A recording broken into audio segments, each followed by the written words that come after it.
So this is going to be the first instance of me not maintaining the MyGM schedule, because I've had real life stuff going on for the past 2 days, and it's finally done, but unfortunately, my GM vids kind of take a minute to make. So there will be one tomorrow, and then probably one the day after, 2 in a row to make up for the missed day here. But of course, can still talk about the NBA and all that good stuff. Let's talk about James Harden, and part of me doing this is because of the ridiculous disrespect to Wesley Johnson with the clip that has set NBA Twitter, NBA Reddit, NBA anything on fire, as James Harden just stole Wesley Johnson's soul in a matter of about 6 or 7 seconds, but it felt like it was like 10 minutes with how long he was just standing there at the three-point line staring at Wesley Johnson. Shout out to Wesley. But anyway, we're going to talk about the MVP, actually, and James Harden's MVP.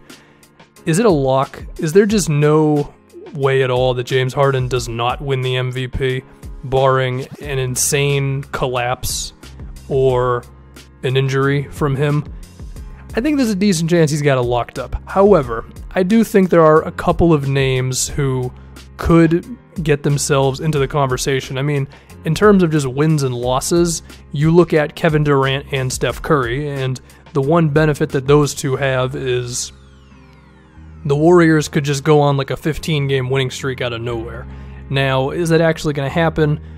Well, honestly, with how good they are, it really comes down to if they just want to or not, because this season, they definitely have not been as razor sharp as last year.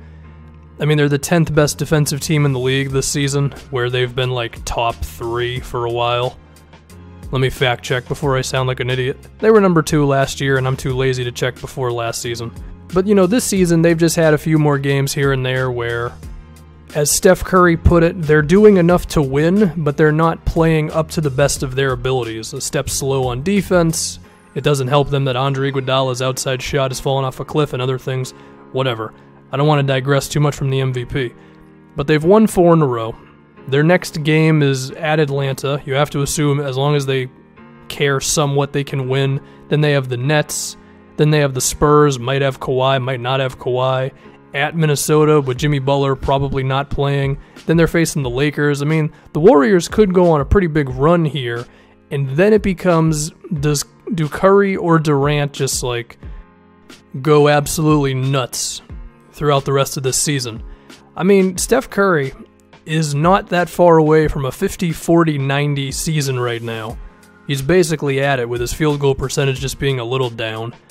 And if he's able to play all the rest of the games, then that means he would log around 67 games. I don't know, that doesn't seem like enough if you ask me. I would not vote for him for the MVP in that situation.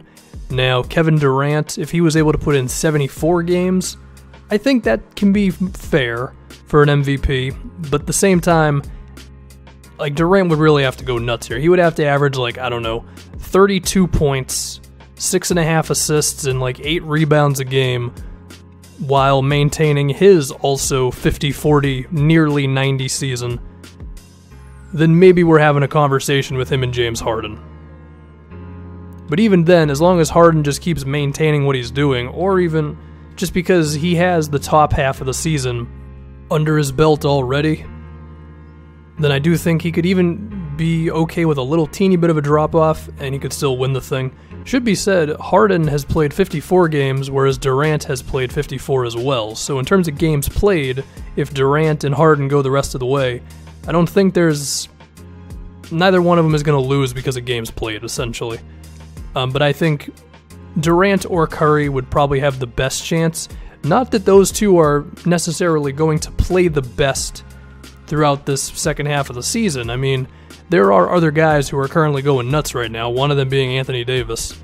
I mean, here's the thing with AD, which, his Pelicans have won 7 in a row, and he's been an absolute monster, playing the center position and just doing pretty much everything. I mean, if we just go down some of his game logs lately, it's kind of a joke.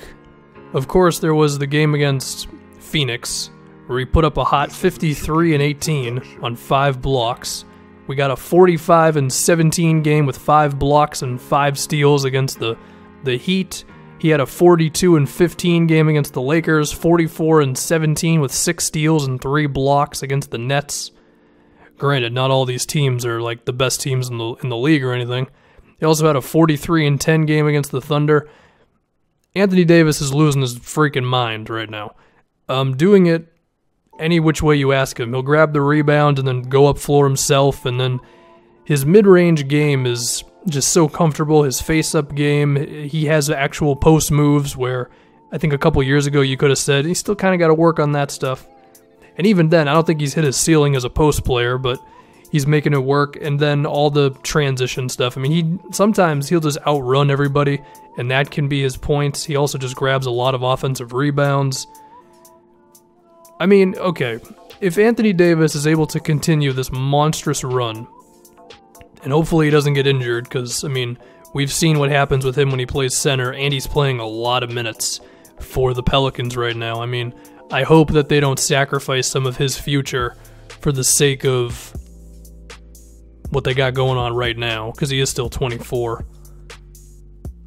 But, okay, so let's say the Pelicans finished with the 3 seed, which, I mean, looking at it right now, the Blazers, okay, they're good, but they still have a lot of guys who just struggle on offense, between Aminu, who's making his threes this year, I'll give him that much credit, but still, not like a natural knockdown guy all the time. You got Mo Harkless. Yusuf Nurkic has just been a little worse offensively this season. Part of that being because they're not using him as much as a playmaker in the post. But even so, he's been better lately. And Portland's offense has crept up to 13th in the league. There was a stretch of the season where they had a tough time. But a recent game that really impressed me from the Blazers was their blowout win against the Jazz. And the reason why it was so impressive, I mean, this is right in the middle of Utah's run. And, I mean, the Jazz being a really good defensive team, Lillard and McCollum just kind of did whatever they wanted. I know Lillard didn't shoot as well from the field, but he also got to the free throw line for like 8 free throws. I mean, they were just going at Gobert in the pick and roll all game. And Lillard was taking advantage of Gobert not wanting to step all the way up, and McCollum did the same thing. And Lillard had he had a turnaround jumper over Gobert. He also had just like a layup where, I mean, Gobert was right on him and he managed to get it over him. CJ had a step back over Rudy. So when you just have those two clicking and then the rest of the guys can just do enough. So, you know, Aminu went 2 for 2 from 3 in that game, and I know Nurkic hit at least like 1 or 2 mid-range jumpers when Gobert was drawn into the 2 main ball handlers. That can be enough, you know? So I don't think we should be writing off the Blazers down the stretch here. Although I do think their lack of offensive talent up and down the roster could catch up with them, but, you know, they're good. The Spurs still have the unknown of the Kawhi injury, although it seems like Kawhi's going to be back here. But even then, you know, how long is it going to take him to really be back? Who knows? OKC is so up and down without Robertson. And then the T-Wolves lost Jimmy Butler. I do think it's within the realm of possibility that the Pelicans could get the 3 seed if Anthony Davis just continues being an absolute god at basketball. And then you're looking at, okay, this dude was insane down the stretch. Pelicans are the 3 seed, and they finished with a record of like 51-31, which I think that means they would have to go like 16-5 down the stretch. Now that sounds pretty difficult, but I think that's the type of thing that is necessary to potentially knock James Harden off of this MVP trophy. Now, do I think the Pelicans can actually do that? I mean, no. Like, that's pretty tough to ask. I know Anthony Davis is losing his mind, and I know Nikola Mirotic, that was a good trade for them, you know? He's making shots.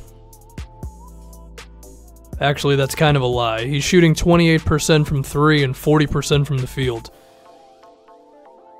I would say he at least still has a decent amount of gravity where the defense cares about him, even if he's not actually making his threes like that. But of course, if he can start dropping them in, then that'd be awesome as well. Ultimately, I have to think that the Pelicans cannot go on a run like that. But if it happened, then I think that's the kind of thing where Davis could get into the conversation. The other thing that should be said, and I think defenses, I mean, they've definitely done it already, but I think you could see it even more moving forward, is because DeMarcus Cousins is not there, you can really just load up on Anthony Davis as much as you want. Now, if you saw the game against the Spurs, where I think like the entire Spurs team was around the basket, Anthony Davis still grabbed like 2 offensive rebounds or whatever and put it back in. This was late in the game. So, I mean, saying that you're going to just put everyone on Anthony Davis and executing it is still pretty difficult, but I do think there could be a few more possessions a game that could lead to Anthony Davis missing a shot or something. And I think teams are really just going to dare everybody else to do something. And I think it's possible to think AD's numbers are going to still be fantastic. I'm talking like high 20s in scoring and all that, and still getting a lot of rebounds. But I don't know if we're going to keep on seeing these 45-point performances. So, yeah, I mean, James Harden is definitely in the lead on this one. I guess the other guy, I mean, potentially LeBron. Is it fair to put him in here? I mean, there is always the factor of, oh, it's LeBron. Do we really want to give him the MVP? That I do think kind of exists with the writers who pick this stuff. And as a result, it's like you get so used to LeBron that it's like he has to outdo himself to get to the MVP. But I mean, the Cavs are the 3 seed right now, and they're 6.5 games out of the Celtics for number 2. I don't think it's really going to happen for LeBron. This is the long stretch they had where they just weren't good. I think it's going to leave too much of an effect to where it's just probably not going to happen, especially in the Eastern Conference. I think the bid that you can make for AD, potentially, I still don't think it's going to happen, but the bid that you could maybe make for him if he's able to go on an insane stretch for the last stretch of the season would be they're in the Western Conference, right? The Cavs are in the East. There's not going to be any, well, yeah, but LeBron really carried them down. That's not going to happen. But LeBron's still playing great nonetheless.